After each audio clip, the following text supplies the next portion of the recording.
시간에 제가 항상 드리는 말씀인데 이 연사 부턱을 여러분들 스스로 이제 넘어선 그 순간이 여러분들 인생이 바뀌는 순간이다. 불교에서는 맹구우목이라고 합니다. 눈먼 거북이가 구멍난 판자구멍에 머리를 넣을 정도의 확률로 어렵다. 불교 만나기가 이렇게 얘기합니다. 원래는 이제 잠깐 이야기 드리면 거북인데 눈이 멀었어요. 눈먼 거북인데 바닷속을 이렇게 망망대해 바닷속을 헤엄치다가 이제 숨을 쉬려고 잠깐 물 밖으로 이렇게 고개를 내밀 때가 있는데 그 고개를 내밀려고 하는데 바닷물에 둥둥 떠다니던 파자떼기에 이렇게 구멍이 나 있나 봐요. 그래서 그 구멍에 이제 머리가 쏙 껴 들어갈 확률이다. 그러니까 눈이 잘 보여도 그 구멍으로 들어가기가 어려운데 눈까지 안 보이는데 또 바다 한가운데서 그 판자떼기를 만나면 또 참 어려운데 그 판자떼기에 또 구멍까지 머리가 들어간다. 이 정도면은 거의 쉽지 않은 인연이다. 이렇게 보면 됩니다. 이 정도의 확률이 여러분들이 사람 몸 받을 확률입니다. 불교 만날 확률이 아니라 사람 몸 받을 확률입니다. 불교에서는 어쨌든 윤회를 이제 가르치고 있잖아요. 부처님께서 모든 생명들은 다 윤회를 한다. 또 윤회라고 하거든요. 6개의 세계, 지옥, 악이, 축생, 인간, 천, 아수라 이렇게 해가지고 6개의 세계를 우리가 끊임없이 몸을 바꿔 다닙니다. 그래서 여러분들이 돌아가시면 복을 많이 지었으면 사람 몸을 받거나 혹은 천상에 태어나거나 또 이번 생에 열심히 수행하셔가지고 이 육도윤회를 뛰어넘어서 부처님이 되시거나 이렇게 되면 참 좋은데 이제 연음사에 스스로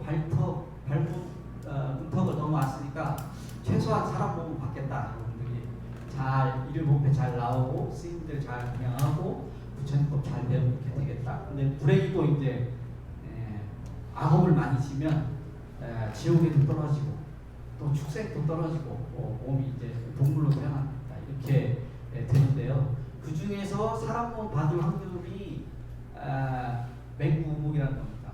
여러분들이 사람 몸 받은 게 쉬운 게 아닙니다. 팔다리 온전하고 잘 보고 잘 듣고 또 장애가 있으신 분들도 어쨌든 사람 몸 받기가 쉬운 게 아닙니다. 그런 조차도 부처님께서는 사람 몸 받았을 때에 열심히 수행해서 부처가 될 수 있다. 이 정도로 그 사람 몸 받는 것을 또 이렇게 소중하게 얘기를 했습니다. 그 사람 몸 받았는데 사람 몸 받은 60억 인구 중에 최근 조사에 의하면 종교를 갖지 않은 인구가 거의 절반이 넘습니다. 그러니까 30억은 종교가 없는 겁니다. 그러니까 30억 중에 다시 한국은 이제 5천만인가요? 얼마인가요? 5천만 중에 또 절반이 종교가 없는데 종교를 보면 이제 기독교, 개신교가 절반이 있죠. 기독교 카톨릭, 개신교 카톨릭, 개신교 카톨릭을 합쳐서 기독교라 하죠. 그래서 카톨릭과 개신교를 합하면 저희 불자 인구가 절반이 없습니다. 그러니까 5천만 중에 절반이 2,500만이 종교가 없고 종교가 있는 2,500만 중에 절반이 한 1250명이 불자인데 1250명이나 될까? 그 중에서 원래 한 10년 전에는 1000만 불자 이렇게 했습니다. 5천만 중에 1000만 명이 불교를 믿는다고 했는데 지금은 한 500만도 안 되고 그렇습니다. 그렇게 사람 몸 받기도 어렵고 불교라는 종교를 갖기도 어렵고 그런 어려운 인연으로 여러분들 스스로 누가 시켜서가 아니라 스스로 이 문턱을 넘어서 연은사에 불교 기본교육을 받으러 왔다. 이거는 정말 혁명적인 내 인생 일대의 가장 큰 전환기다 이렇게 보시면 됩니다. 여러분들은 지금 모르실 수도 있어요. 전생부터 얼마나 많은 축생의 몸을 받아가지고 힘들게 살다가 이제 사람 몸 받았는데 사람 몸 받고도 연음사를 딱 찾아온 그 인연이 얼마나 소중한지 지금은 잘 모를 수도 있다. 불교 생활, 신앙 생활 한 20년, 30년 이렇게 하다 보면 늦지막히 이제 한 80 이렇게 넘어가시면은 종교 생활 이렇게 20년, 30년 하셨어도 법당에 올라오지 못합니다. 아프셔가지고. 너무 부처님이 보고 싶고 그리워가지고 저 멀리 광명이나 이런 데서 연우사 다니시던 신도님이니까 와서 휠체어 타고 아드님이 이렇게 모시고 와서 법당도 못 올라오고 그냥 저 마당에서 이렇게 부처님 보고 삼배를 하시고 이럴 때 참 감동적이고 좀 안타깝죠. 사람의 몸이라는 게 시간이 지나면 무너지게 돼 있고 또 그만큼 부처님을 뵙고 싶고 스님들의 법문을 듣고 싶은데도 못 올라오는 그 마음들을 헤아리면 여러분들이 지금 앉아있는 이 자리가 얼마나 소중한지 시간이 지나면 지날수록 더 알게 되실 겁니다. 그러니까 8주 동안 교육 잘 받으셔서 꼭 수계를 받으시기 바랍니다. 수계 받고 법명 새로 받으면 여러분들이 이 억겁의 2년 동안 지난 생 동안 겪어왔던 모든 그 업장들을 다 녹이고 새로운 인생으로 출발을 하게 된다. 서두가 너무 자원스러웠지만 반갑다는 말씀입니다. 반갑고 잘 오셨고 지난 시간에는 저희 연사의 대운전부터 삼성가 또 극락전 또 종문소 공양까지 이렇게 한 바퀴 돌아보셨죠. 또 절하는 것도 배웠다고 제가 들었습니다. 불교는 실천하는 종교입니다. 많이 아는 것도 중요하지만 오히려 불교에서는 아는 것을 내려놔라, 비워라 이런 말 많이 들으시죠. 비워라, 비워야지, 내려놔야지 불교라는 종교를 다시 배울 수 있습니다. 이제까지 내가 보고 듣고 느끼고 생각했던 모든 것들은 싸그리 다 버리고 이제 새로 시작하는 겁니다. 새로. 그래서 새로 시작을 하는데 많은 지식을 갖는 것보다는 하나라도 이렇게 배우면 그거를 이 자리에서 끝나자마자 하나둘씩 이렇게 실천해가는 그런 것이 훨씬 더 중요하다. 불교라는 종교를 어떤 이론적이고 학습하는 내용을 이렇게 보지 말고 내 삶의 어떤 동반자, 내 삶을 바꾸어가는 어떤 실천의 지침 이렇게 등불로 보고 기본 교육을 배우고 또 경전학을 배울 때 이 교육의 목적이 있습니다. 많이 아시는 거는 저보다 더 똑똑하신 분들이 유튜브에 나와가지고 다 가르쳐주고 계시니까 그렇게 배우시면 되고 연음사에 와서 기본 교육은 내 삶을 바꿔내는 종교로서 하나 둘씩 내 삶의 습관들, 안 좋은 습관들을 바꿔내는 그런 과정으로 생각을 하시면 되겠습니다. 그래서 잠깐 조셔도 되고 지난 시간에 배웠던 걸 이렇게 까먹었다고 너무 자책하지 않으셔도 됩니다. 네. 그냥 이쪽으로 들어와서 이쪽으로 비워냈구나 이렇게 생각을 하시고 착하게만 살면 되겠습니다. 착하게. 저를 배웠으니까 배운 거는 바로바로 써먹어야 됩니다. 그래서 오시자마자 이제는 법당에 들어가시면 오시자마자 삼배를 하는 겁니다. 저도 이제 들어와서 삼배 하잖아요. 연운사뿐만 아니라 모든 절에 어느 절에 가시든 간에 들어가시면 일단 삼배 이렇게 하고 그 다음에 본인 볼일을 보는 겁니다. 향공향을 올리던 절을 하던 수행을 하던 명상을 하던 그렇게 되는 겁니다. 이제 기본교육 배우셨으니까 그렇게 바꾸어 가야 됩니다. 절에 들어와가지고 이렇게 박물관 구경하듯이 이렇게 뚫레뚫레 둘러보고 이런 분들은 부자가 아닙니다. 배웠으면 최소한 스님과 불보살님께 이렇게 합장을 하고 인사를 할 줄 아는 것. 그것이 이제 내 마음을 내려놓고 불교를 배우려고 하는 기본 자세입니다. 그래서 이제 앞으로도 오시면 이렇게 좌복 다 깔아놓고 삼배하시고 자리에 앉아서 불교 보시면 되겠습니다. 실천하는 종교입니다. 오늘 또 한 절반 정도는 이론을 이제 함께 배워볼 건데요. 절이란 어떤 곳인가, 사찰이란 어떤 곳인가 이런 것부터 시작해서 이론이 끝나면 여러분들하고 요 불구라고 하거든요. 목탁도 쳐보고 요령도 쳐보고 소종도 쳐보고 절하는 법도 제가 다시 한번 가르쳐드리겠습니다. 이렇게 해서 오늘 수업을 마치겠습니다.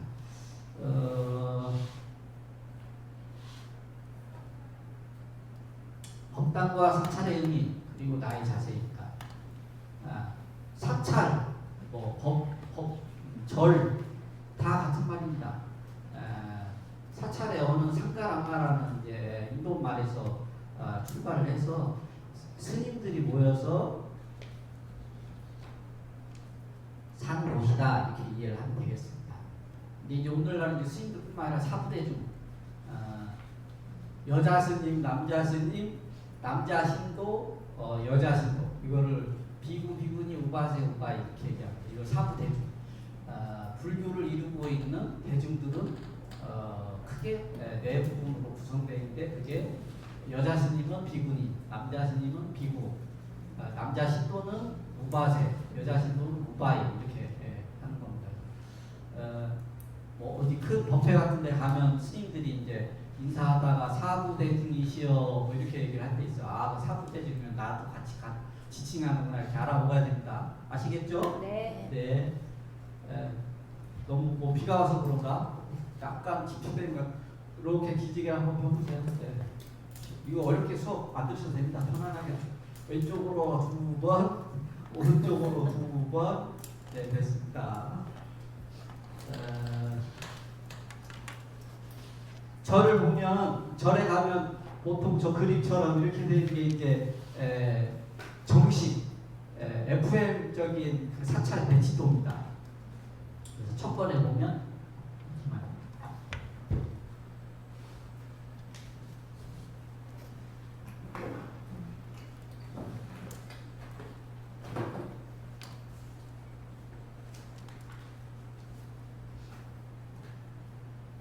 요 처음에 보면 요 피아노 이렇게 돼 있죠. 보통 여기는 이렇게 냇물이 이렇게 흘러요. 보통 대체로 냇물이 흘러가지고 이렇게 냇물이 흐르면 요 냇물을 경계로 피안 요쪽 땅을 건너서 이렇게 갔다 있는 겁니다. 이 안은 불보살님의 불국토이고 요 밖은 사바세계입니다. 그래서 사바세계와 불국토를 규정짓는 경계하는 피안교라고 합니다. 다리 모양으로 이렇게 돼 있기도 하고 다리에 이렇게 지붕을 얹기도 합니다.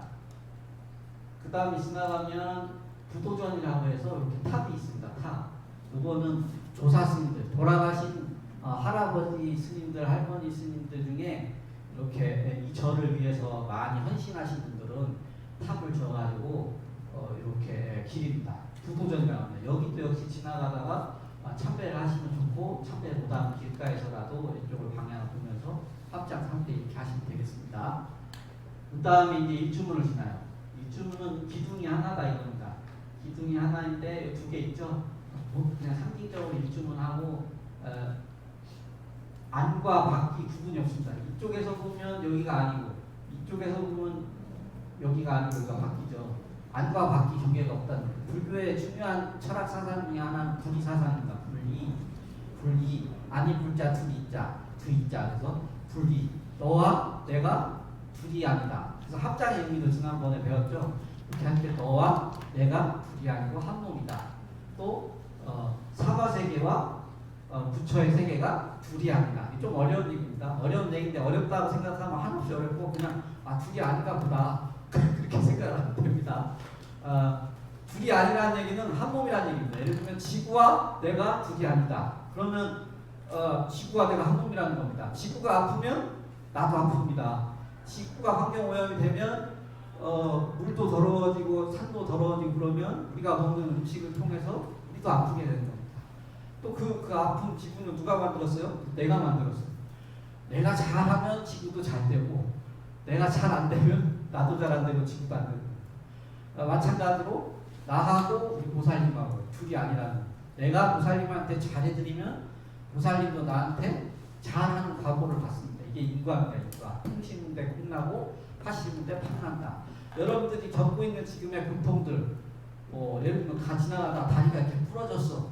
그러면 부러졌으면 이제 아프죠. 아프고 막 남을 원망하기 시작해서 아프고 이제 짜증이 나니까 누가 저기다가 저걸 놔가지고 내가 걸려가지고 넘어서 다리가 부러졌네. 그렇게 아프네. 막 이렇게 짜증을 내면서 남을 원망해요. 그러면 두 번째 화살을 맞는 겁니다.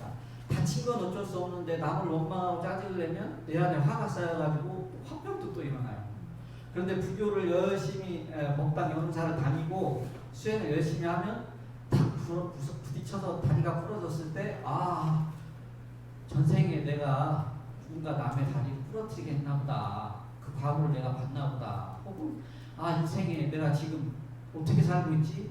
남을 험담하고 못되게 살고 있지 않은가? 그걸로 인해서 내 과보를 받지 않은가? 탁 살펴보고 마음을 돌려가지고 착하게 살면 되는 겁니다. 그러면 고통스러운 건대로 있지만 두 번째 화살은 맞지 않는 겁니다. 그래서 너와 내가 둘이 아니다, 인과이다, 또 이런 것들은 뿌리대로 본다는 겁니다. 내가 지금 겪고 있는 고통은 전생의 어변이고, 내가 지금 겪고 있는 즐거움이나 어떤 행복도 전생에 내가 복을 지어가지고 지금 받고 있구나, 이렇게. 그러면 행복할 때도 겸손해야 됩니다. 돈 많이 벌고 이렇게 명예가 높아진다고 막 사람들 무시하고 그러면 금방 다시 과보를 받지만, 그럴 때 남들한테 많이 베풀고 복을 많이 쌓아놓으면 좋은 지혜입니다. 그래서 나와 너가 둘이 아니다, 이런 의미로 일주문입니다. 그 다음에 조금 더 지나면 요 천왕문 어렸을 때 많이 무서워가지고 절에 안 들어가셨다는 분들 많이 있어요. 여기가 사천왕문입니다. 사천왕문을 그래서 천왕문 이렇게 가면 막 이렇게 무섭게 막 이렇게 하고 있고 이렇게 용도 틀어잡고 있고 이렇게 그런 거 보신 적 있죠? 그게 사천왕입니다. 사천왕은 여기에도 계세요. 요분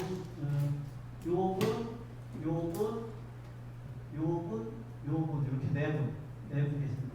밖에서 딱 뭔가 뭘 지키고 있는 것 같죠?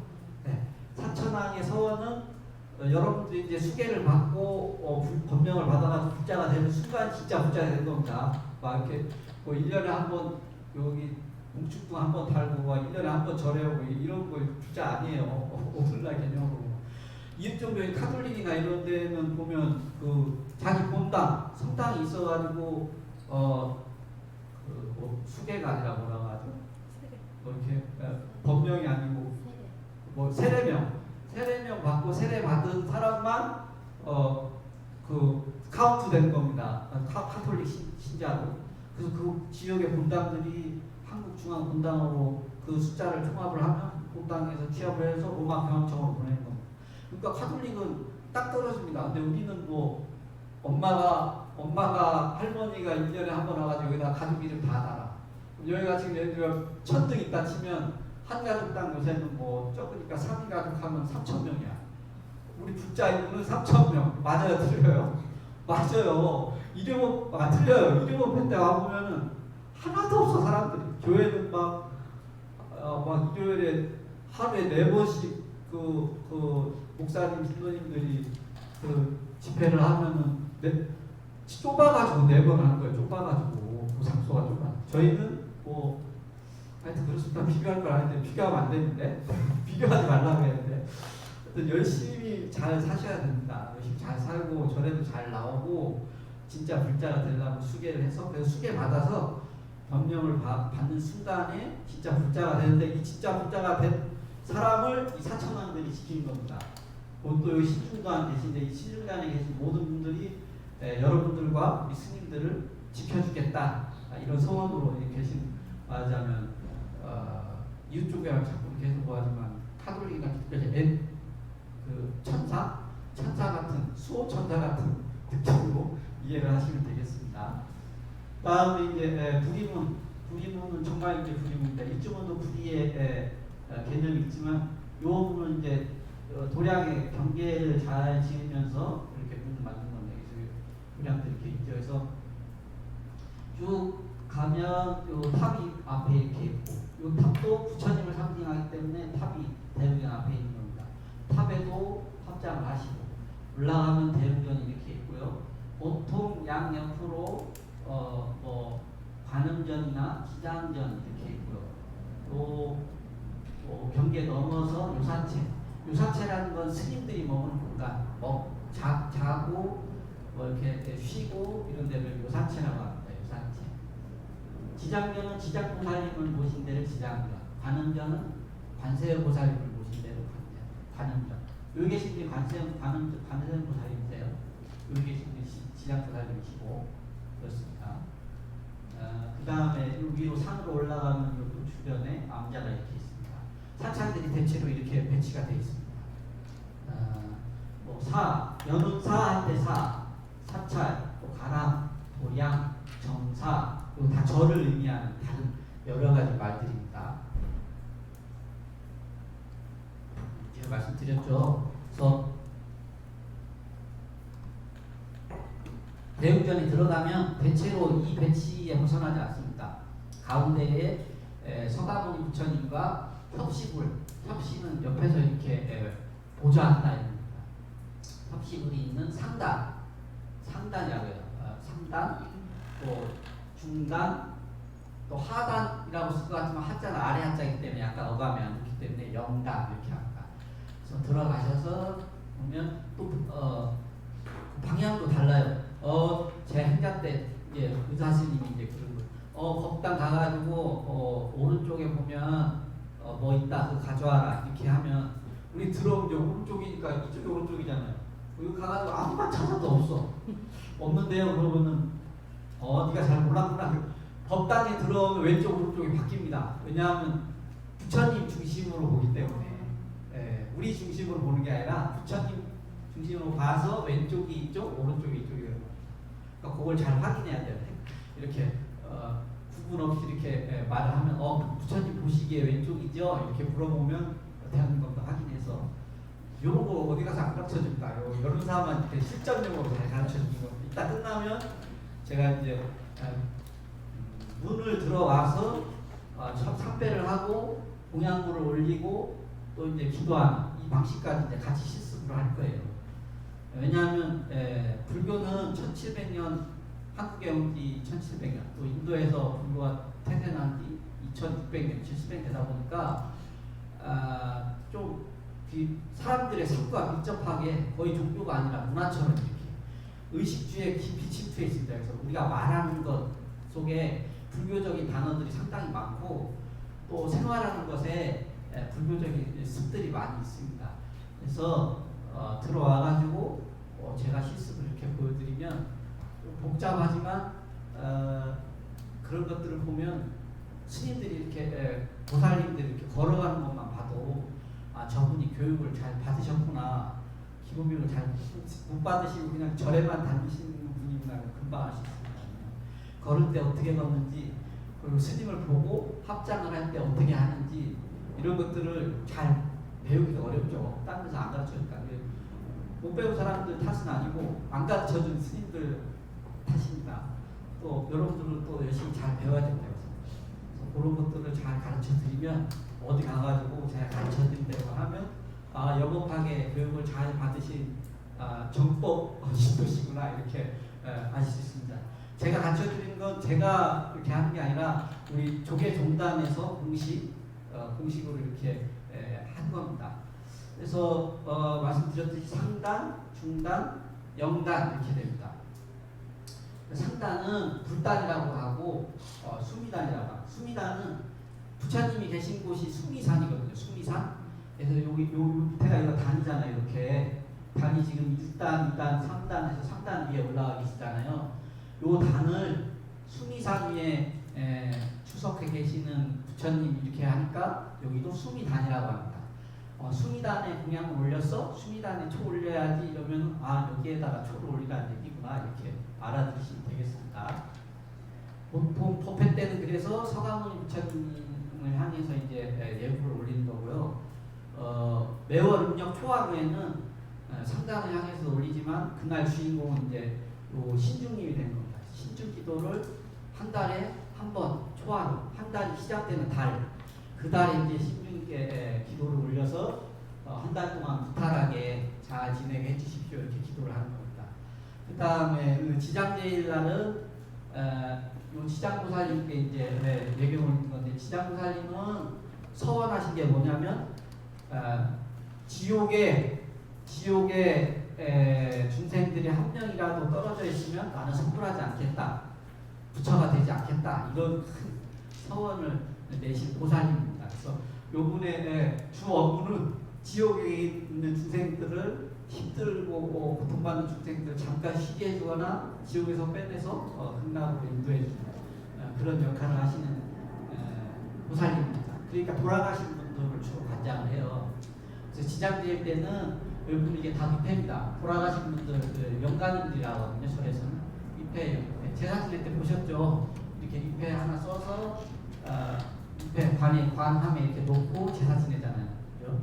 요 잎에를 쫙 다 붙여서 여기다가 이제 대고 제 음식을 잘 찾은 다음에 스님들께서 연부를 해주셔서 극락왕생으로 갈 수 있게끔 한 달에 3번 이렇게 크게 기도를 하고 또 일요일 날 기도하고. 그러니까 그 기본교육 이제 배우기 시작했으면 그 기본교육에 머무는 게 아니라 법회에 자주 나오셔야 돼요. 일요 법회든 초하루 법회든 그 직장 다니시고 이러면 다니시지 않는 날에는 꼭 챙겨가지고 오셔야 됩니다. 기본교육보다 말하자면 실천적으로 그날은 주지스님 법문도 들으실 수 있고 실제 기도를 하면서 자연스럽게 이렇게 스며들어가는 겁니다. 습이라고 하는데 습자가 이제 예습복습 할 때 습자는 물수변에 이렇게 붙자가 있는데요. 이슬이나 이제 빗방울에 이렇게 내 몸이 서서히 스며들듯이 불교적인 그 문화, 불교적인 정서가 서서히 스며들려면 이렇게 기본교육만 받는 것 같고 부족합니다. 절에 자주 나와가지고 법문도 듣고 기도도 해보고 이렇게 하는 과정에 서서히 불자가 돼가는 겁니다.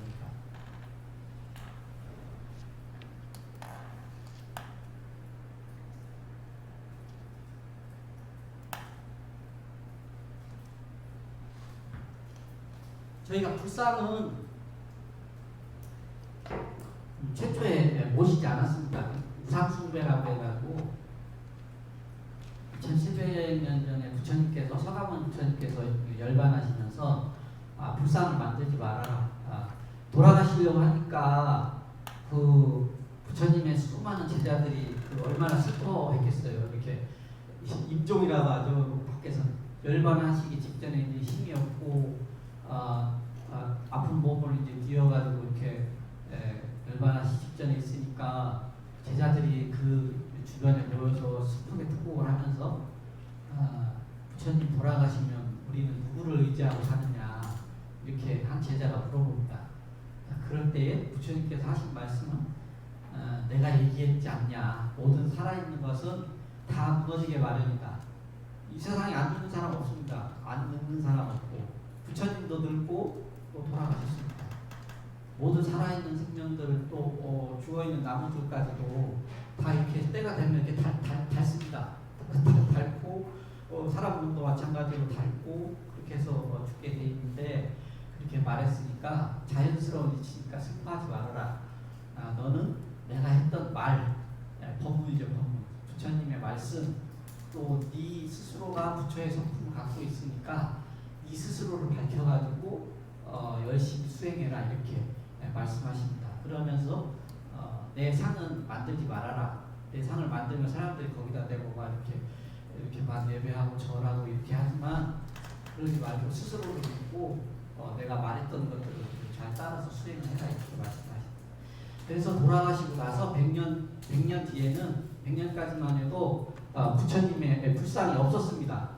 불상이 없었고 뭐가 있었냐면 그래도 100년이 지나니까 사람들이 막 허공에 대고 뭔가 이렇게 또 경전 책을 갖고 이렇게 기도 수행하다 보니까 부처님이 너무 그리워요. 그래서 부처님이 상을 만들지 말라고 했으니까 뭘 하냐면 부처님의 상징 또는 불교의 상징인 보리수나무. 보리수나무는 부처님께서 그 밑에서 깨달음을 얻으신 데입니다. 인도에 가면 보리수나무 참 많아요. 이렇게 하트 모양 잎으로 된 나무입니다. 거기서 나는 열매를 갖고 또 연주를 만들고 이렇게 합니다. 그 보리수 나무를 형상으로 해가지고 거기다가 이제 예불을 하고 또 부처님의 발바닥 모양을 갖고서 그걸 이제 바위나 큰 바위 같은데 이제 새겨서 거기다가 예불을 하고 그러니까 우리가 이 서가모니 부처님 보고 이렇게 절하고 하는 것처럼 똑같이 거기에다 대고서 이렇게 하는 겁니다. 또는 이제 불교의 수행법인 팔정도라고 있습니다. 이 팔정도의 법륜 수레바퀴 모양으로 된 것을 갖고 조각이나 이런 형상을 만들어서 거기에 예불을 하고 합니다. 그러다가 또 시간이 지나니까 부처님 이러다가 잊어먹겠다. 그래서 부처님을 이제 조각하기 시작하는데요. 최초의 조각은 간다라 불상이나 마츠라 불상이라고 이야기가 전해져 옵니다. 간다라 불상을 잘 보시면 이 모양이 이 물결무늬, 이 가사를 입은 건데 물결무늬나 이 얼굴의 생김새를 보면 이게 동양인의 형상이 아니에요. 약간 그 그리스 로마 신화에 나오는 그런 그 파르테논 신전인가 그런 데 가면 그 아테네 신전 이런 데 가면 그 신들을 이렇게 조각해 놓은 거 보시죠. 그런 양식입니다. 약간 여기 간다라라는 지역이 그 서구와 가깝기 때문에 그런 서구적인 영향을 많이 받아서 이거 잘 안 보이시는데 이 부처님의 얼굴도 보면 이 콧날이 오똑합니다. 아시아 사람들은 콧날이 오똑하지 않거든요. 오똑하고 그래서 서구인의 형상을 이렇게 갖고 있습니다. 그래서 중요한 건 불교라는 종교도 서건 동진 그바에도 이렇게 해서 인도에서 중국을 거쳐서 이제 우리 해동인 대한민국까지 건너오는 동안 중국에 가면 불교가 중국화됩니다. 또 불교가 한국에 오면 한국화됩니다. 그런 문화적인 특징들이 있습니다. 또 인도만 봐도 여기에 계신 분들이 사실은 인도의 그 힌두신들이 많습니다. 인도의 그 전통 종교의 신들이 많이 계셨는데 이 신들이 불교가 생겨나면서 부처님께 귀의하는 그래서 이렇게 인도의 신들이 여기 많이 계시고 한국 불교 같은 경우 특징적인 이제 칠성정이나 삼성가 이거는 인도 불교에는 없으신 분들입니다. 우리 전통의 부템 전통 신앙인데 산신님 산에 가면 산신님께 맡기고 호랑이한테 맡기고 그러잖아요. 그런 것들을 정각 안에 흡수해서 불교를 흡수해서 불교 정각 안에 칠성정도 이렇게 만들어 놓고 그런 겁니다. 어쨌든 그래서 부처님의 불상은 처음에는 없었다. 시간이 지나면서 생겨났다. 이렇게 이해하시면 되겠습니다. 불상을 보면 요 손 모양, 수인이라고 하죠. 수인, 손수자, 도장자에서 손 모양을 보면 어떤 부처님인지 알 수 있습니다. 어떤 부처님인지. 예를 들면 이거는 수화한마상. 그래가지고 요 오른손이 땅바닥을 향하고 왼손이 이렇게 선정인을 이렇게 배꼽 아래 이렇게 하고 있는 손 모양을 이렇게 하고 계시면 이건 서가모니 부처님이시구나. 서가모니 부처님이나 이렇게 알면 됩니다. 그 다음에 이렇게 요런 수위 이렇게 검지를 이렇게 따라해 보실래요? 검지를 이렇게 해보세요. 그 다음에 왼손도 이렇게 감싸세요. 이렇게 하고 있으면 이거는 비로자나 부처님입니다. 비로자나 부처님도 많이 계십니다. 됐습니다. 비로자나 부처님도 큰 법당 같은 데 가면 비로자나 부처님 보실 때도 많습니다. 아미타 부처님이 이따가 지난 시간에 극락전 가가지고 뵀던 분이 아미타 부처님입니다. 아미타 부처님은 이렇게 선정인을 하고 왼손은 시무웨인이라고 해서 손바닥을 이렇게 하고 요거 뭐냐면 내가 너의 괴로움을 없애줄게 이런 상징이라고 합니다. 요 상은 저기 법주사나 그 입상으로 석상으로 돼가지고 이렇게 서 있는 분들 절 야외에다가 이렇게 모셔놓은 데 있잖아요. 그때 가면 이렇게 하고 계신 분들 많아요. 내가 너의 고통을 없애줄게, 행복하게 해줄게, 더 이상 고통 속에 있지 마 이런 의미입니다. 그래서 한 손은 이렇게 선정이 나고 한 손은 신부인이 나고 이게 아미타 부처님. 약사 부처님은 주로 이제 약함 이런 함을 이렇게 들고 계시거나 호리병 야기들은 호리병을 들고 있어가지고 그 약으로 이제 여러분들 아픈 사람 아픈 중생들을 다 고쳐준다. 근데 약함이나 호리병만 갖고 있으면 다 아미타 부처님이냐? 아니야. 약사의 부처님이나 그렇진 않아요. 약병을 들고 있는 약간 헷갈려요. 관세음보살님도 호리병을 들고 있는 사진이 있거든요. 그러니까 그거는 그냥 때에 따라 좀 다르구나 이렇게 이해하시면 돼요. 그러나 이 세 가지는 확실합니다. 이렇게 수인을 하고 있으면 비로자나 부처님, 서가모니 부처님, 아미타 부처님. 헷갈리면 서가모니 부처님이라도 잘 알아두셔야 됩니다. 네. 스님, 비로자나 불에 대해서 조금만 설명 좀 해주세요. 네. 비로자나 불에 대해서 조금만 설명 좀 해주세요. 네, 비로자나 부처님은 말하자면 양옆에 주로 이제 서가모니 부처님하고 또 관세음보살님이나 지장보살님을 이렇게 협치로 둬가지고 있는데 비로자나 부처님은 그 현신, 서가모니 부처님은 그 몸을 낮추신 분입니다. 직접 우리 세계에 나타나셔서 몸을 보이시고 우리랑 같이 살면서 했던 생굴입니다. 생굴. 근데 비로자나 부처님이나 노사나 부처님 이 두 분은 말하자면 삼위일체라고 해서 서가모니 부처님이 비로자나 부처님이기도 하고 노사나 부처님이기도 하지만 비로자나 부처님을 서가모니 부처님으로 이해를 하셔도 됩니다. 그렇지만 낮추시지 않은 겁니다. 몸으로 이렇게 낮추시지 않은 부처님 얘기합니다. 아주 좋은 질문이었습니다. 제가 비로자나 부처님은 조금 더 공부해서 다음 시간에 좀 더 알려드리겠습니다. 합장의 의미는 저번에 배우셨죠? 너와 내가 둘이 아니다. 종이 돼야 되는데 실습돼야 되는데 자 일어나 보시죠. 이제 자리에서 옆으로 살짝 나오셔서 합장해 보실래요? 네, 합장하는 거 제가 알려드릴게요. 사실은 합장이 되게 편하지 않은 자세예요. 요 팔이 수평으로 이렇게 쫙 돼 있고 요거 또 손은 하늘을 향해서 우측 뻗어 있습니다. 엄지발가락은 딱 모아 있고 무릎 양옆은 딱 붙이고 중요한 것은 허리, 척추를 꼿꼿하게 세웁니다. 세우고 턱은 살짝 잡아당깁니다. 눈은 지그시 이렇게 쳐다보고 그런데 제가 한번 보겠습니다. 입장 잘했죠? 손가락이 이렇게 펴지면 안 됩니다. 손가락 잘 놓으셔야 되고 엄지도 이렇게 살짝 모아야 됩니다. 팔이 양 팔꿈치가 이렇게 돼야 됩니다. 네. 그다음에 엄지와 내 명치 사이에 손이 놓이는데 주먹 하나 들어갈 정도로 살짝 띄웁니다. 네, 이게 합장이에요. 중간에서 가르쳐주는 이 합장 자세는 사실 불편합니다. 그래서 요게 이제 FM이다라는 것만 아시고 편하게 요 정도에서 이렇게 하시면 이제 편하게 해보십시오. 편하게 하되 손이 이렇게 떨어지거나 이렇게 하면 안 돼요. 이러면 안 돼요. 이제 여기 이렇게 하려면 이제 힘을 줘야 되잖아요. 점점 절에 오래 다닐수록 이게 내려갑니다. 이렇게.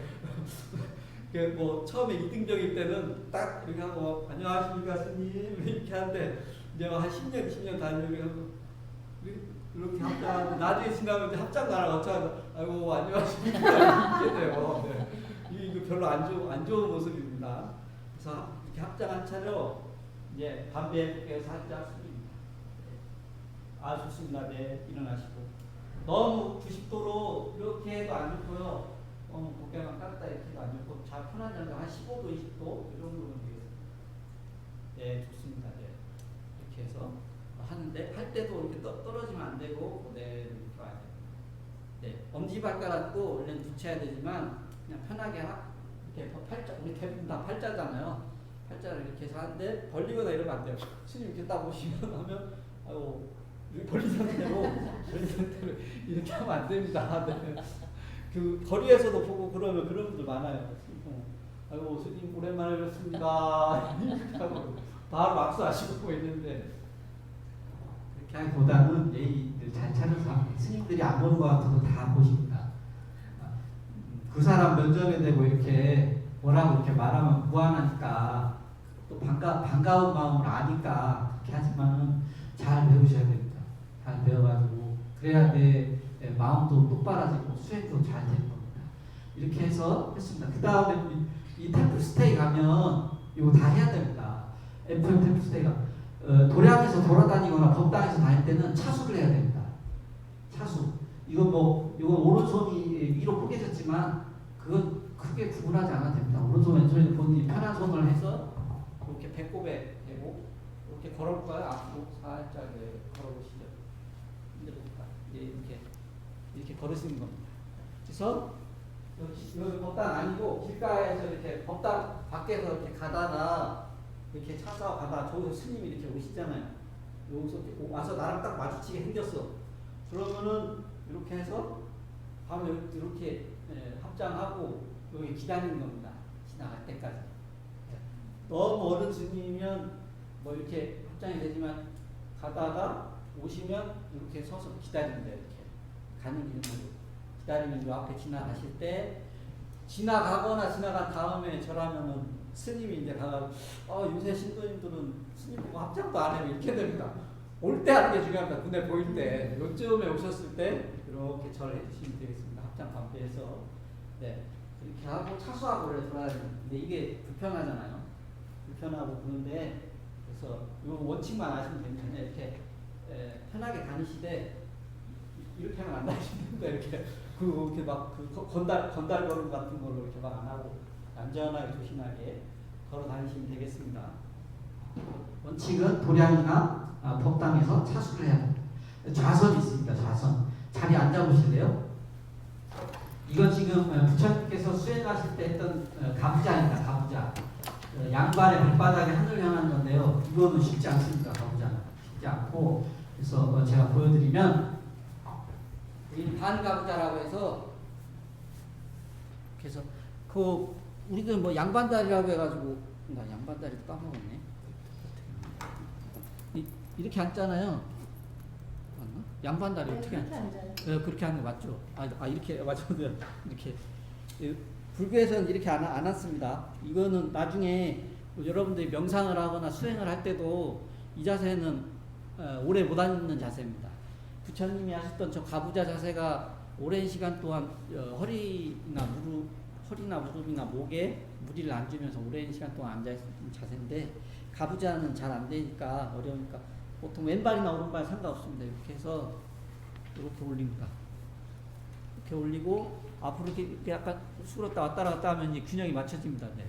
맞춰져서 이렇게 해서 허리를 3번, 4번 척추를 이렇게 잘 핍니다. 똑바로 피고 턱은 당기고 네, 잘하시겠네요. 이렇게 선정인을 이렇게 왼손이든 오른손이든 상관없습니다. 이렇게 포개서 차수할 때 그래서 엄지는 이렇게 올립니다. 이렇게 하면 이게 이제 좌선 자세가 되겠습니다. 선정 자세. 잘 하시겠어요. 네. 이 자세가 처음에 불편한 것 같지만 이 자세가 익으면 오랫동안 앉아 있고 수행을 할 수 있습니다.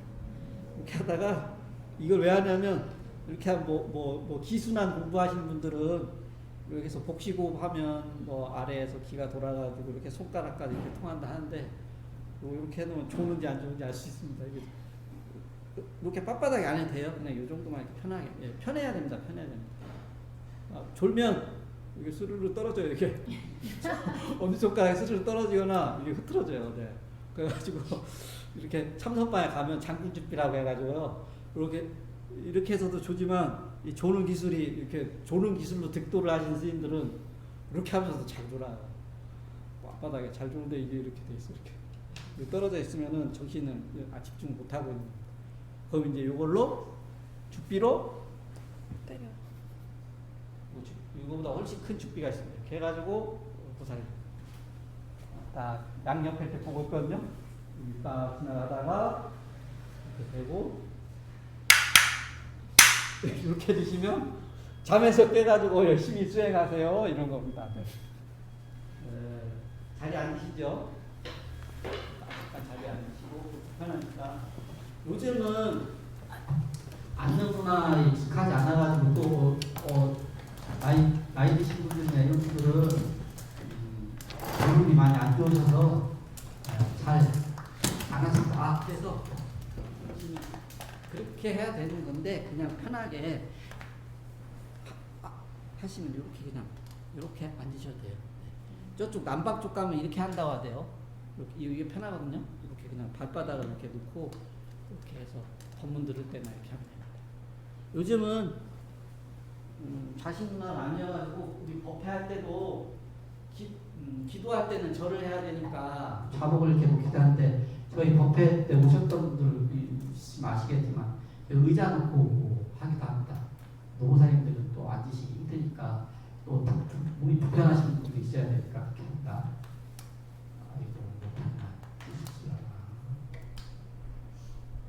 절하는 거 볼게요. 절하는 거는 절은 굳은 짐을 삼보와 자기 스스로에게 드러내는 기본적인 예법이며 자신을 갖추는 하심하는 모습을 보여줍니다. 따라서 절을 할 때는 암한심을 버리고 자신을 땅바닥까지 낮추며 상대방에게 공경하는 마음을 품습니다.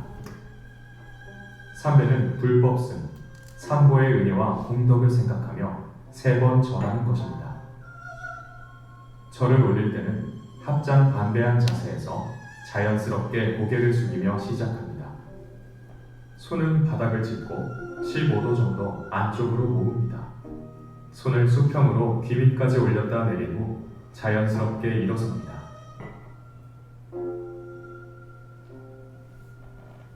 왼발은 오른발 위에 올립니다. 고두레는 절을 다 마치고 일어서기 전 부처님의 한량없는 자비심을 생각하면서 지극한 마음으로 한 번 더 머리를 조아리는 예정입니다.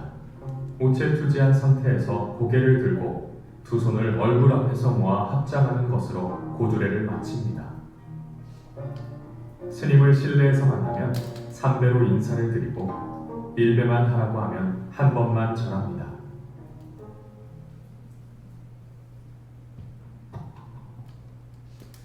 고두레 배우셨죠? 고두레. 이게 네. 고두레 하는 걸 잘 몰라. 교육을 안 받으신 분들은 그냥 3배 하세요 하면 3배 하는데 고두레 하나 이렇게 봐서 고두레를 안 한다 그러면 교육을 잘 안 받으신 겁니다. 네, 고두레가 아주 중요한 겁니다. 고두레 할 때에 자신의 발언, 서원을 마음속으로 하는 겁니다. 그래서 뭐 서원 발언하는 것도 개인적인 소망은 맨 나중에 하는 거고, 뭐 지금 우크라이나 전쟁으로 인해서 희생되신 분들, 모든 생명인 분들, 생명인 것들 다 행복하고 안락하게 해주십시오. 그렇게 큰 거부터 하는 겁니다. 그 다음에 이제 소원, 우리 남편이 많이 아픈데 빨리 낫게 해주세요. 우리 아들 그 좋은 대학 갈 수 있게 해주세요. 취업 잘 되게 해주세요. 군대 가 있는데 안 아프게 잘 제대하게 해주세요. 이런 소원은 나중에 그 고두레 할 때 하는 겁니다. 절할 때 이렇게 두 번. 그리고 모든 절이나 합장은 사실 3배지만 엄연하게 보면 5배인 겁니다. 5배. 반배로 시작해서 반배로 끝나는 겁니다. 반배를 하나 안 하나도 중요한 겁니다. 교육을 받았나 봐. 3배 하세요 하면 바로 이렇게 3배 하는 게 아니라 반배를 이렇게 합니다. 반배하고 3번 절하는데 이제 3번째 절할 때에 해서 그리고 기도를 하면서 부부살림 행복하게 해주셔서 감사합니다. 우리 아들 딸 건강하게 잘해주세요 하고 이렇게 끝나고 나서도 반배를 하는 겁니다. 왜 이 얘기하는 공연 모든 합장은 모든 절은 1배 할 때도 마찬가지로 반배하고 1배하고 끝나고 나서 반배하는 겁니다. 공양물을 올릴 때도 반배하고 공양물 올리고 물러설 때도 반배하고 나오는 겁니다. 반배는 시작과 끝입니다. 모든 것에 반배가 중요해요. 이따가 공양물 올릴 때 알려드리도록 하겠습니다. 고두레 잘 하셔야 됩니다. 고두레 잊어먹으면 안 돼요.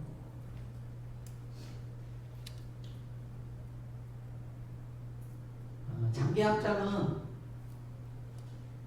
배워볼까요? 잠깐 죄송하지만 다시 일어서서 무릎 꿇고 합장을 해보실래요?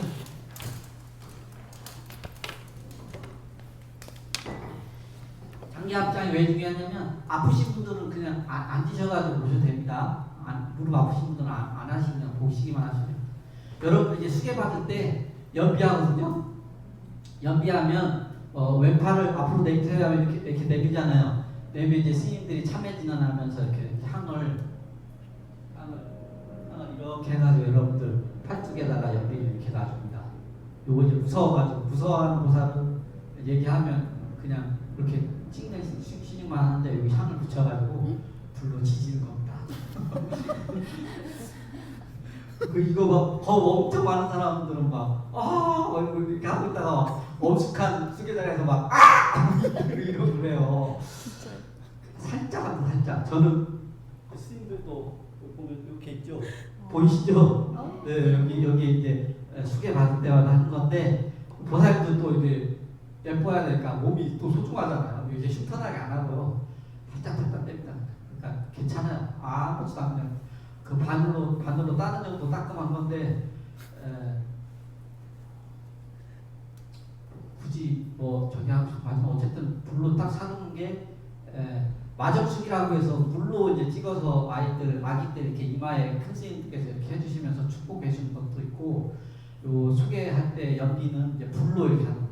물과 불은 어쨌든 정화의 의미가 있습니다. 정화.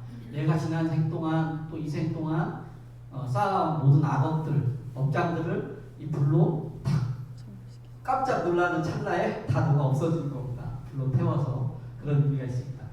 그래서 이 수계하고 연기할 때에 장기 합장을 해야 된다, 여러분들. 그래서 배워야 돼요. 쉬워요, 이거는. 그냥 편하게 앉으셔가지고 들으셔도 됩니다. 보기만 하겠습니다. 장기 합장하십시오 하면 이렇게 선체로 있으면은 절을 하는 겁니다. 이렇게 절을 하고, 절을 한 다음에 이렇게 빨딱 쓰면 됩니다. 이렇게 그 사진처럼 무릎을 펴서 잘 안 보이네. 이렇게 하는. 이렇게 발은 이렇게 발끝은 세우고요. 이렇게. 네. 이 상태로 하고 있다가 내 왼팔 내미세요 하면 왼팔 이렇게 내미면 됩니다. 이렇게. 그러면 합장 제가 봐드릴게요. 네, 장기 합장 해보시죠. 무릎을 세우시고요. 이렇게 뻘떡 일어납니다. 반 정도 일어나십니다. 네. 힘들죠? 약간, 네. 하고 발. 예, 잘하셨습니다. 이제 빨리 자리 앉으세요. 힘드시니까. 힘드시니까 자리 앉으십시오. 그래가지고 막 스님들 되기 전 스님 생활 하려면 이제 스님들도 대중들이랑 같이 살아야 돼요. 약간 비유하자면 약간 군대같이 비슷해요. 막 10명, 20명, 많은 데는 50명 이렇게 해가지고 이런 극박에 이렇게 살면 질서가 안 잡히니까 질서를 잡는 스님이 있어요. 군기반장. 그 찰중이라고 해가지고 경찰서 할 때 찰자, 살필 짤자 해가지고 찰중이에요. 중자는 중중자서. 대중들 이렇게 살피는 겁니다. 그 스님 맨날 대중들 뭐 잘못했나만 눈에 붙이고 쳐다보는 거예요. 지무스님 아까 낮에 합장하는데 발을 벌리고 합장하대. 이렇게 하면 이제 참여해야 돼요. 그 참여는 이제 대중들 앞에서 참여를 하기도 하지만 관음정 가가지고 내일 108배 하세요. 혼자 땀 뻘뻘 흘리면서 108배 와. 근데 어쨌든 또뭐 집무실 이렇게 하진 않습니다. 그 큰 일이 있으면 절집에서 또 누가 잘못을 했더라도 그 사람의 이름을 직접 호명하면 안 됩니다. 모 스님께서 또 오늘 점심에 공양을 하시는데 소리를 쩍쩍 내면서 이렇게 막 선반에서 팔도 올리고 반찬도 흘리고 땡기고 드셨습니다. 다음부터 그렇게 하시면 안 되겠습니다. 이렇게 하면 자기는 알잖아요. 그러니까 그 이름을 부르면 대중들 앞에서 면목이 없어지니까 화합하는데 깨집니다. 그런 식으로 하는 거예요. 장기 합장도 이것도 막 군대에서 월차처럼 이렇게 해요. 이렇게 하고 10분만 있잖아요. 막 반신불수가 되는 것 같아요. 허리까지 막 마비가 와가지고 땀이 뻘뻘 납니다. 이 고정된 자세로 하는데도 땀이 막 뻘뻘 나는데 그렇습니다. 요 자세를 알아두면 제가 이제 수계식 때 예행 연습할 때 리허설 할 때 또 이거 알려드리니까 걱정 안 하셔도 됩니다. 장기 합장. 장기 합장은 이렇게 큰 의식이 있거나 수계를 받을 때 하는 합장입니다. 향과 초는 어쨌든 자신을 이렇게 태워가지고 안 좋은 냄새들을 향기롭게 하고 또 어두움을 밝혀주는 초. 어두움은 불교에서 무명을 얘기합니다. 여러분들이 입도윤회를 하고 번뇌에 쌓여서 중생적인 삶을 사는 이유는 무명에 빠졌기 때문입니다. 무명은 없을 자의 밝은 명자입니다. 밝지 못해서 그런데 밝음은 무엇이냐? 밝음이라는 것은 정견입니다. 다른 지혜, 부처님 법을 잘 알고 부처님이 가르쳐준 대로 잘 살면 고통에서 벗어난다는 것들을 알고 있으면 괜찮은데 그걸 모르고 있으니까 무명에 빠져가지고 고통 속에 허덕거리는 겁니다. 여러분들 이제 연사부터 넘어와서 지금 이제 부처님의 법을 배우고 있습니다. 무명에서 조금씩 벗어나는. 촛불의 의미는 얼마나 중요하냐면 요즘은 이제 날이 밝아가지고 어둠에 대한 공포를 잘 모르는데 산속 시골이나 아니면 요즘 말로 절대 어둠 캄캄하면 정말 공포스럽습니다. 무섭고 이 방 안에 그 암시 처리를 딱 해놓고 들어가면 아무것도 못해요. 사람이 내가 떠 있는지 어디 있는지도 모르고 막 헤매요 방 안에서. 헤맬 때 조그만 불 하나, 촛불 하나 딱 밝히면 다 밝아집니다. 여러분들이 여러 겁동한 문명 속에 헤매다가 오늘 부처님법을 만나서 딱 불이 켜지는 겁니다.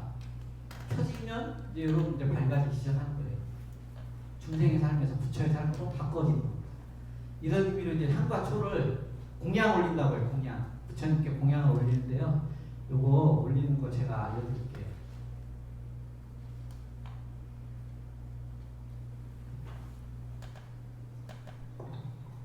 요쪽 반은 요쪽에 쓰시고 요쪽 반은 요쪽에 쓰시고 제가 서서 절 보세요. 법당 문을 딱 들어가잖아요. 우리는 이제 도시보교당이니까 이렇게 건물이 현대화되어 있는데 시골절에 가면 문턱이 엄청 높잖아요. 요 보유가 이만큼 와요. 그러면 신발을 벗고 문턱을 이렇게 넘어가야 돼요. 아시죠? 가보셨죠? 절에 이렇게 넘어가는데 넘을 때 왼발을 먼저 줄까요? 오른발을 먼저 줄까요? 때에 따라 틀립니다. 이것만 봐도 법당에서 있다가 저 신도는 기독교육 받았구나 안 받았구나 알 수 있습니다. 인도는 이 손으로 밥을 먹습니다. 불교가 인도에서 태어났습니다. 오른손은 밥 먹고 왼손은 뒷자는 겁니다. 그 왼손으로 밥을 먹으면 안 되겠죠. 왼쪽은 인도에서 왼쪽은 약간 더럽고 약간 그런 의미입니다. 오른쪽이 성스러운 거. 근데 또 이게 중국으로 건너오면 중국은 왼쪽이 상석입니다. 왼쪽이 상석이고 또 높은 의미고 그럽니다. 그래서 봤을 때도 부처님 우리가 회식할 때도 사당 옆에 누가 앉느냐 그 자리 배치도 중요하잖아요. 왼쪽, 오른쪽, 맞은편, 이쪽 이런 게 있습니다. 다 의저 순서가 있습니다.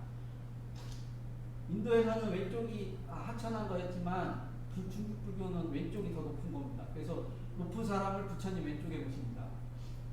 근데 인도는 왼쪽은 안 좋은 거예요. 그래서 건너갈 때도 이렇게 건너면 이건 다른 얘기다. 죄송합니다. 부처님 등지게 돼 있어요. 네, 등지게 돼 있어요. 이게 등지는 거잖아요. 이렇게 건너야 그냥 안고 이 얘기는 왜냐면 탑불이 할 때 왼쪽에서 오른쪽으로 오는 겁니다. 오른쪽에서 왼쪽으로 오면 악업 사는 겁니다. 악업. 어느 경전에는 지옥에 떨어진다고 되어 있습니다. 좋은 마음으로 탑돌이 하러 갔는데 거꾸로 돌고 있으면 그 악업 찍고 있는 겁니다. 왜냐면 왼손이 그 왼쪽이 안 보이게 이렇게 돌아야 돼요. 아시겠죠? 그래서 법당 안에 들어갈 때는 왼손을 이렇게. 만약에 저쪽에서 들어온다. 양옆에 분이 있어요. 저쪽에서 들어온다 할 때는 어떻게 해요? 왼발이 아니라 오른발로 이렇게 들어가야겠죠. 그죠? 그럼 잘 생각하셔야 돼요. 첫 번째. 들어갔어요. 들어가서 이제 반배합니다. 바로. 반배하고, 들어가자마자 반배합니다. 반배하고, 공양물을 먼저 올리고, 와서 자복을 갖고, 앉아서 삼배를 해도 되고, 삼배를 하고, 공양물을 해도 되고, 순서는 상관없습니다. 그런데 자복을 딱 가졌어. 들어왔는데 법회 중이야, 이미. 법회 중이에요, 지금. 주지 스님이랑 막 기도 중이야, 다 대중들. 이렇게 한가할 때는 상관없는데. 법회 중인데 굳이 막 가가지고 여기서 삼배를 막 하고, 그 다음에 자기 가지고 공양물 있거든요. 쌀, 이런 거. 올리고, 이렇게 하면 실례입니다. 끝나고 나서 하시면 돼요, 끝나고 나서. 대중들한테 패키지지 않게. 갖고 있다 조용히 자리에 가서 빈자리에 가서 앉으면 되는데, 이렇게 한가할 올 때는 들어왔어요. 이번에 그럼 삼배를 먼저 한다고 칩시다. 작업을 갖고서 하는데 이미 여기에 사람들이 있고 나는 왠지 저 자리가 좋아. 이렇게 해서 저 자리 가잖아요. 가려고 할 때에 왜 어간 부처님이 바로 보이는 가운데 없다. 어간을 건너갈 때는 그냥 건너가면 안 되고 부처님께 반배를 해야 됩니다. 이렇게 반배하고 지나가는 겁니다. 근데 이제 양옆에 물건을 들었잖아요. 한 손에는 백, 한 손에는 좌복. 이렇게 해서 합장 못하니까 그냥 이렇게만 합니다. 네. 그래서 지나가서 그냥 자복 놓고 이제 삼배를 아까 배운 삼배를 하는 겁니다. 반배하고 삼배를 다 했어. 그 다음에는 이제 공양물을 올려야 돼. 내가 초를 갖고 왔어 저기서.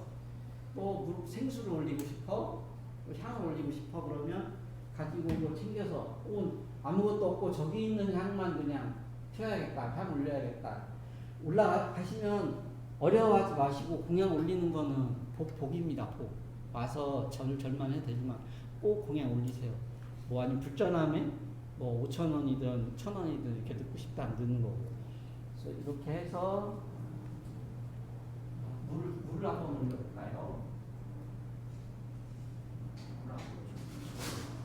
소를 이제 저기서 사왔어요. 자봉 놓고 3배 했어요. 이렇게 쭉 들고 갑니다. 가면 갈 때에도 발을 이렇게 그러면 안 돼요. 여기는 지금 이제 저기지만 왜냐면 다른 사람들 있으니까. 그리고 그 전통사찰에 가면 나무만. 겨울 되면 이게 더 해가지고 삐덕삐덕거립니다. 이렇게 발끝이 들고 이렇게 하는 거예요. 버릇이 안 좋은 사람들 막 이렇게 걸어가지고 발끝을 들고 가서 들고 있죠. 보면 부처님께 이제 올 거다 차 놓고 담배하고 정대라고 합니다. 이렇게 이마에다가 올릴 거를 이렇게 살짝 댑니다. 안 돼도 되고 화장하신 분들은 안 돼도 되고 이렇게만 해요. 정대하고 올리고 합장하고 이렇게 돌아다니고 두 발 정도 이렇게 뒤로 이렇게 해서 이렇게 내 자리에 가서 이제 내 볼일 보는 겁니다. 신묘장도 대단하게 하겠다, 혹은 앉아가지고 명상을 하겠다, 혹은 기도를 하겠다 이렇게 하면 그때 이제 내 볼일 보는 거예요. 똑같아요. 물 올릴 때 똑같고 돈을 올 때도 이렇게 해서 막 우리나라 사람들은 막 뭐 찔러 죽으신 거예요. 막 저도 이렇게 가면 보살님들이 동양청에서 가면 이제 왔다고 스님 뭐 약가바라고 이렇게 돈 이렇게 넣어서 봉투 넣어서 이렇게 주시면 당당하게 주시면 돼요. 주실 때 스님께 아유 스님 와주셔서 감사합니다 하고서는 봉투 이렇게 있으면 이렇게 합장하고 정대하고 이렇게 드리면 저도 이렇게 받고 정대하고 받는 겁니다. 어떻게 해요, 그 사람들? 막 하다 신발 신고 막 가려고 해요. 아유 보살님 감사합니다 기도해주고 가면 와서 여기다가 집어넣어줘. 지금 맛있는 거 드세요? 딱 집어넣어줘. 그거 아닙니다. 여법하게 다른 사람이 봐도 상관없어요. 네, 봐도. 그거 보고서 그 배운 건. 여기도 넣을 때 막 몰래 넣어 막 이렇게 해가지고. 아니고 1,000원이든 2,000원이든 상관없습니다. 네, 그래서 하고 넣으면 됩니다. 그리고 이렇게 합작하고 나오면 됩니다. 그냥 해볼게요. 이제 다 이쪽으로 다 이쪽 분은 저쪽에 줄 서 계시고 이쪽은 저쪽에 줄 서 계시고 시간이 그래서 물건을 이제 들고 오는 거예요. 네, 거기서부터 넘어오는 것부터 딱 넘어왔다 쳐요. 여기는 왼발부터 이렇게 넘어오는 겁니다. 네, 넘어오고 거기는 안 들어가실 때 거기서 한 흉내만 내면 됩니다. 1번 보살님, 네, 오른발로 이렇게 넘어옵니다. 네, 오른발, 그렇죠. 넘어왔어요. 이제 합장해도 되고 차수해도 되고 그냥 이렇게 편하게 걸어오세요. 한 분만 걸어오세요. 그래가지고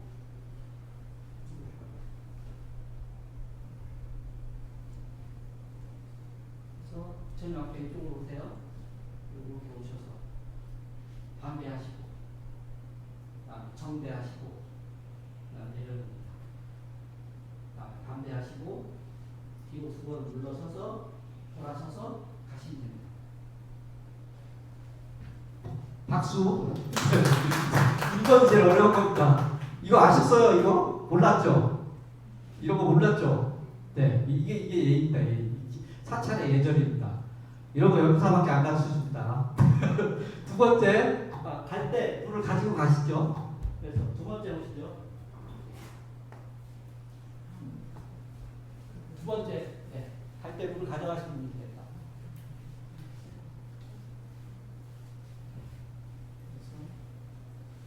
걸어오시죠. 네, 바로 걸어오세요. 보살님, 네, 걸어오시는 겁니다. 네, 오셔서 네, 그렇게 멀찌감치 해도 되고, 그냥 대충 가까이 와서 반대하시고, 정대하고 올립니다. 그리고 반대하고 뒤로 두 번은 물러서서 돌아서서 가실 때도 가능하세요. 박수. 그 다음에 세 번째 넘어옵니다. 본인은 왼발하고 본인 오른발. 그래서 보시고요. 네, 잘하십니다. 정배하고 놓고 정배하고 뒤로 두 번을 물러서서 돌아서 가십니다. 호흡을 가져가세요. 다음 건너오는 것부터 여기는 왼발로 건너오시고 거기는 오른발로 건너오십니다. 네, 와서 반배하시고 건너옵니다. 네, 걸어오시고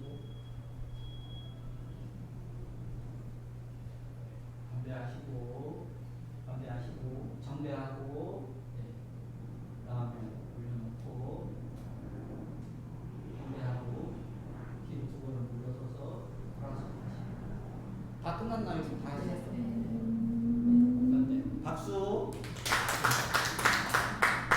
보살님은 네 오세요. 네, 오른발 해서 건너서 걸어오십니다.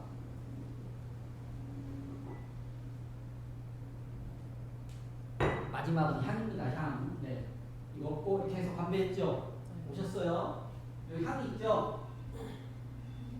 반배하실 때 향을 네, 반배하고 향을 들어요.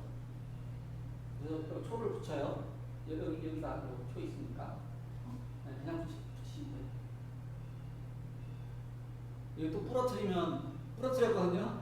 부러뜨리면 와, 내가 또 소원이 안 이루어질라나 보다. 또 이렇게 막 하시지 마시고 네, 해서 똑같습니다. 정대하고 향은 정대할 때 잘못하면 머리 타니까 조심하세요. 정대하고 향 꽂습니다. 가운데 놔도 되고 자유 그 다음에 반대하고 물러서면 되겠습니다. 물러설 때 뒤에 대중들이 많잖아요. 뒤를 잘 보고 가셔야 돼요. 아니면 꼭 막 대중들이 뒤에 막 서 있어가지고 이렇게 하면 뒤로 이렇게 안 오고 그냥 바로 돌아가서 무방했습니다. 박수. 네, 자리에 앉으십시오. 앉아서 목탁만 한번 치줘봐야겠다. 네? 네네. 목탁을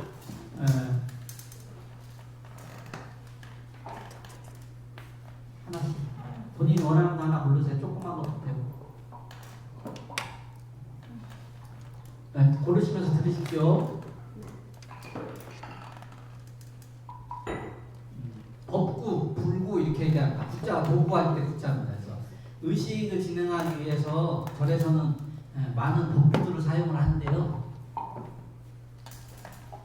이것이 요령입니다. 요령 들어보셨어요? 요령은 요령 피지마 할 때 그 요령이 요령입니다. 제가 아까 얘기했듯이 불교에서 나온 이 단어들이 많습니다. 우리 그 언어의 사용에도 불교적인 용어들이 많습니다. 장로라는 말도 불교입니다.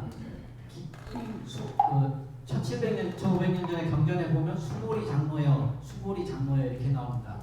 네, 장로가 이제 한자이긴 하지만 그거 이제 기독교인들이 처음에 외국 종교를 이제 한국화하기 위해서 번역을 해야 될 거 아니에요. 그 장로를 그래서 갖다 쓴 거죠.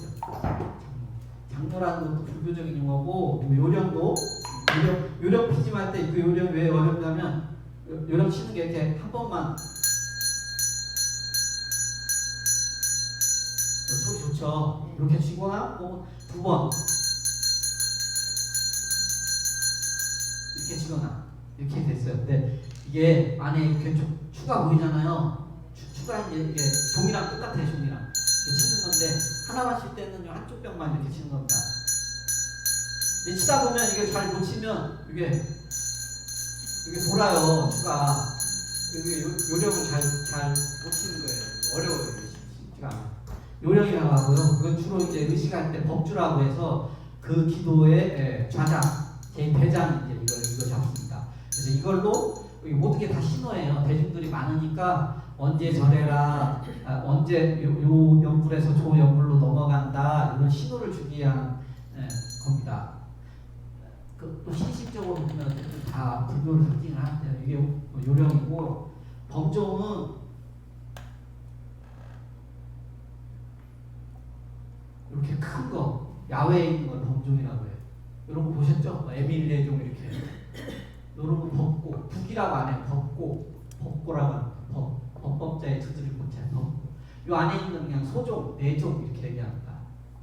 모거라고 해서 돋보기 모양으로 해가지고 이렇게 길게 이렇게 안 되고 통나무를 깎아서 만든 거예요. 그래서 뱃속을 깎아서 거기에 이제 울리게 이렇게 하는 겁니다. 요건 우판이라고 해가지고 구름 모양으로 이렇게 철판을 만든 겁니다. 그래서 요 네 가지가 복구를 치면 육지 생명들이 이제 그 소리를 듣고 깨우친 거고, 모거는 물고기 모양이니까 수중 생명들이 고통에서 벗어나는 거고, 우판은 구름 모양이니까 하늘, 범종은 지옥 중생 이렇게 되어 있습니다. 목탁은 여러분들 지금 들고 있는 게 목탁입니다. 이 목탁 모양이 어떻게 생겼어요? 물고기 모양입니다. 물고기 이렇게 물고기. 물고기는 뭐 어느 스님은 이거 뭐 잘못된 걸 하는데 어쨌든 많이 통된 얘기인데, 물고기는 잠잘 때도 눈 뜨고 자니까 수행자들, 스님이나 여러분들도 눈 뜨고 잠잘 때도 눈 뜨고 잘 열심히 수행해라 이런 의미로 물고기 모양이 나옵니다. 죽비는 아까 제가 보여드렸죠? 이렇게 죽비. 저것도 마찬가지로 절을 할 때 이렇게 맞춰서 하는 겁니다. 딱 때리면 그때 절을 하고 일어나서 다시 또 딱 때리면 두 배. 막 우후죽순 이렇게 막 너절하고 이렇게 하면 보기가 안 좋습니다. 대중도 많이 모이면 그런 신호를 하는 겁니다. 발음은 스님들 공양 드시는 거고, 요령, 염주도 이렇게 해야 되는 겁니다. 사실 108배 할 때 한 번 절하면 하나, 두 번 절하면 둘 이렇게. 옥탑 한번 쳐볼까요? 옥탑 치면 개구리 소리 나는데 좋은 거는 여러분들 소리가 딱딱딱딱딱 이렇게 통일돼야 되는데 처음 치면 따그락 이렇게 됩니다. 쳐보세요. 시작.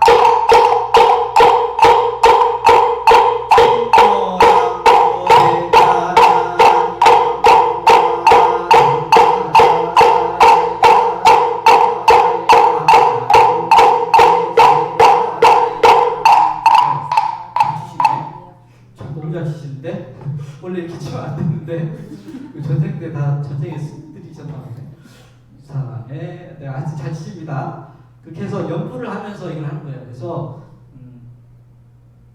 연불에서 연불로 넘어갈 때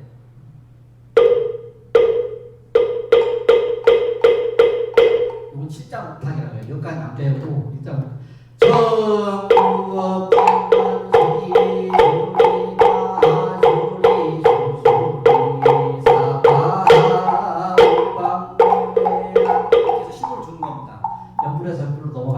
또 절할 때도 쳐보세요. 이거 내리목탑 이렇게 해보세요. 또로로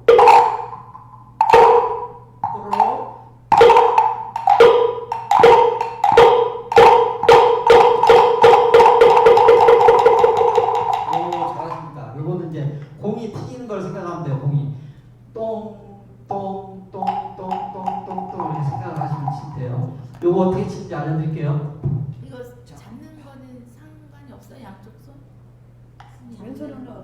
왼손잡이는 오른손잡이는 왼손에, 오른손잡이는 왼손잡이는 오른손에. 네네. 상관없어요. 이렇게 해서 이게 쉽지 않아요. 이거 잘 껴보세요. 네, 꼈어요. 앞쪽에 껴서 목에 이렇게 검지와 중지 사이에 이렇게 들어갑니다. 네네, 그렇게요. 이렇게 해야 여름에 오래 치고 1시간씩 있다 보면 여기 땀 나가지고 이게 미끄러지거든요. 이걸 탁 잡아주는 겁니다. 여기도 똑같이 여기 잡아서 검지와 중지 사이에 들어갑니다. 힘을 살살 빼시고 이렇게 놀게 하시고 한번 쳐보세요. 목탁은 세워야 됩니다. 이렇게. 네. 보살님 제가 알려드릴게요. 목탁은 이렇게 세워서 요 손잡이가 이렇게 됐으니까 네네, 자 이렇게 해서 앞쪽을 이렇게 네, 됐죠? 쉴 때는 목탁의 그 윗부분의 가운데에서 약간 앞쪽. 거기. 네. 이렇게 잡으면 여기가 가운데잖아요. 가운데면 위쪽에서 여기, 가운데에서 오른쪽으로 45도. 여기가 소리가 제일 잘 납니다. 보통 여기가 달아있죠. 여기 많이 쳐요. 여기. 어쨌든 여기가 아니고 여기를 치게 돼 있어요. 여기 쳐야 편해요.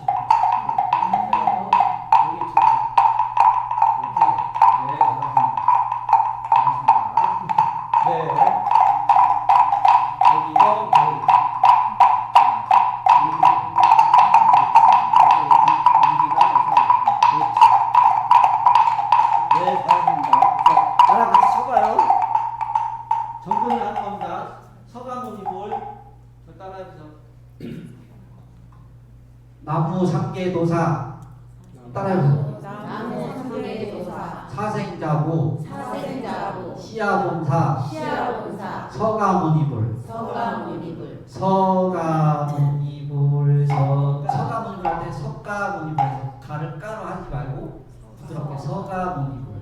서가모니불 그래서 절 따라해보세요. 뽀록따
해서 끝날 때는 서가모니불에서 끝난다는 시점을 서가모니불 서가모니불 서가모니불 이렇게 되는 겁니다.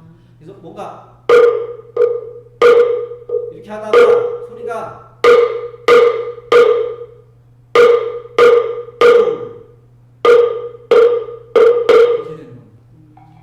뭔가 목탁 치다가 뭔가 달라졌다 그러면 이거 끝나는구나 이걸 아셔야 돼요. 그래서 끝낼 준비를 이렇게 하고 계시면 되겠습니다. 잘하셨어요. 오늘은 염주나 불교 회화, 행화, 벽화 이거는 다음 시간에 하도록 하겠습니다. 이제 원래 목탁은 스님들만 이렇게 잡는 게 아니고 스님들도 뭐 없어요. 지금 출가도 안 하셔가지고 불교가 이제 씨가 마르게 생겼어요. 여러분들이 이제 불교를 잘 지켜가야 됩니다. 기본교육 하고 수계 맞고 해가지고 목탁 군인들이 잘 치고 연불도 이렇게 해가지고 스님들만 하는 거 아니고요. 대승불교에서는 부처와 보살이 둘이 아니고 또 스님과 여러분들과도 둘이 아닌 겁니다. 그래서 사부 대중이 화합해가지고 부처님 법대로 잘 살을 때 그때 이제 불교가 불교다워지는 겁니다. 그러니까 목탁은 스님들만 치는 거 아닌가, 이 신성한 거를 왜 내가 이렇게 만져도 될까 이런 게 아니라 편안하게 우리 삶 속에서 이렇게 같이 할 수 있도록 해야 되는 불교가 되겠습니다. 오늘은 질문은 시간이 관계로 안 받고 질문 있으신 거나 궁금하면 수업 시작할 때나 끝날 때 또 저랑 상담이 하고 싶으시면 끝나고 나서 살짝 상담하고 싶다고 이렇게 말씀하시면 편하게 언제든지 참여 드리도록 하겠습니다. 오늘 이렇게 마치겠습니다. 고맙습니다. 목탁을 치면서 인사를 할까요?